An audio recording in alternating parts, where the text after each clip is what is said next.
Well, Monster Squad's gonna be my pick, so I'm glad you said that because that movie I saw as a kid, like before.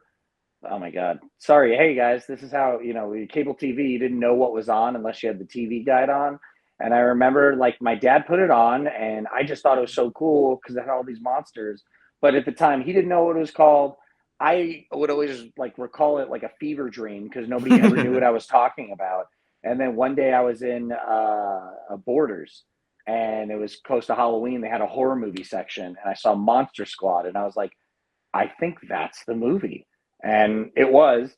And that was actually, I think Alamo Drafthouse had something to do with that getting re solicited for DVD or They had a something. screening. It's one of their awesome posters by Tyler Stout, the Monster Squad, and they had Yeah.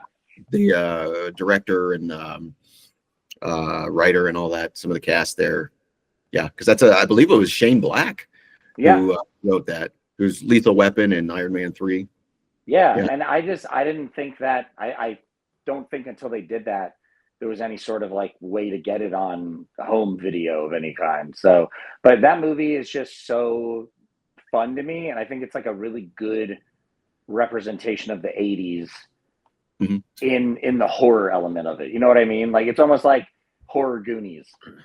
Well, what's fun about that, and you might not know this, Brandon, back in the day when HBO was just starting, they would look for movies that just bombed at the box office. And Monster Squad happened to be one of those, and they would buy the rights for uber cheap, and then they would run it all the damn time. And that was one of them where I'm like, oh, cool, Monster Squad. And like you said, you never knew it was going to come on, but you knew it was going to repeat itself. So you catch bits and pieces here, whatever. And then this is great because I didn't know this. Recently, they made a documentary about the Monster Squad and how it got made and how it got popular after its release. It's called The Wolfman's Got Nards. And No way. it's an awesome documentary. And it talks about how they're like, yeah, we were like Stan Winston did some amazing real effects in that movie. Like the makeup and the costumes are just awesome. And you're like, I thought this was just a kids movie when I saw it back in the 80s, but this, like, they really put a lot of effort and time and energy and money into this movie. And it was supposed to be sort of a reboot of the Universal Monsters. Obviously it didn't come to that because it didn't do well, but it has become an awesome movie now that it's back on video and all that stuff. Home video. Home video.